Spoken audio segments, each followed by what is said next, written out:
Hello everyone, it's me Clayton. I just finished watching Spy Family Code White.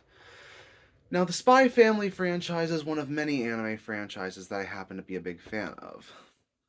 When it comes to some like Demon Slayer, My Hero Academia, Jujutsu Kaisen, and others, naturally they were going to be film adaptations of these anime franchises to capitalize on their success and to possibly try to show other animated films that Japan has what it takes to stand up with the big boys in Western media.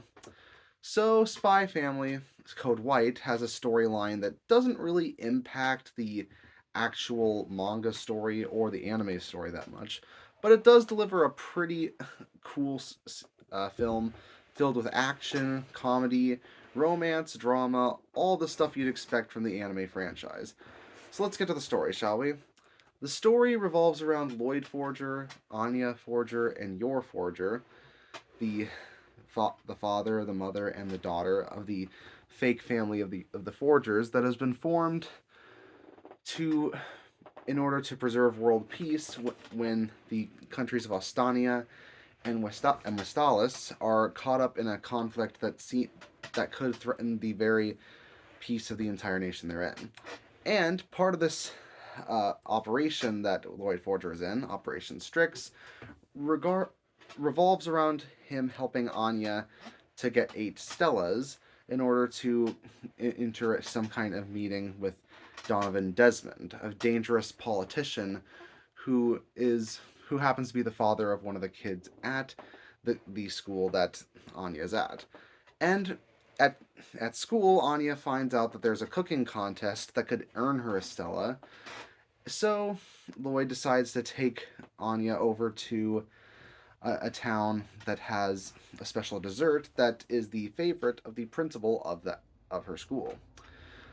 Unfortunately, while your forger thinks that she might not be the best mother or wife for Lloyd, a colonel who's planning on destroying the tenuous peace between the nations not only steals the dessert that's intended for our beloved family, but he also happens to be building a giant warship that could basically create an attack that would cause all out war between Astania and Westalis.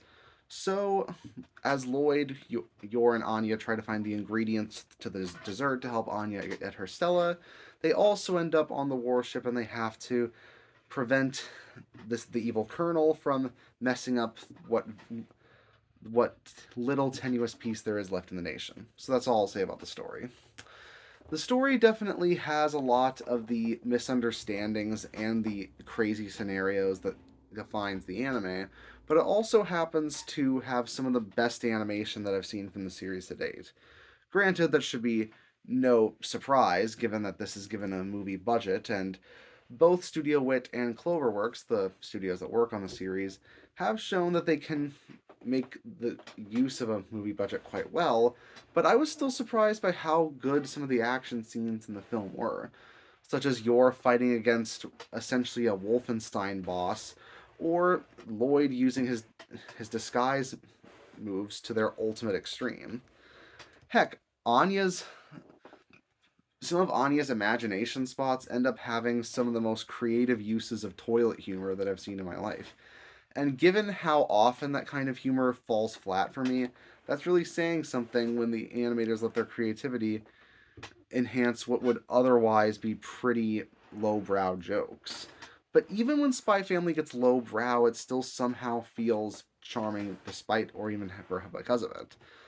Mainly because Anya, Lloyd, and Yor are so likable as characters, and their quirks are often so funny to the point where you can't help but see them as a real family, even when this is all just a mission. That's what worked in the original anime, and it works the same way here in the film.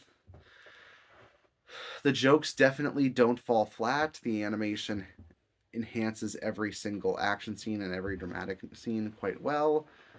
The situational comedy works very well and happens to incorporate tons of the characters from the TV series, like Nightfall and Frankie and Sylvia the Handler, and even Yuri, Yor's brother. And I really do think that the film plays to the strength of the original anime so well to the point where you won't really care that by the end the plot really won't affect the main story all that much. I could see this being the start of many side stories that Spy Family could have in the future. And that's why I'm going to give it an 8.5 out of 10. See you next time.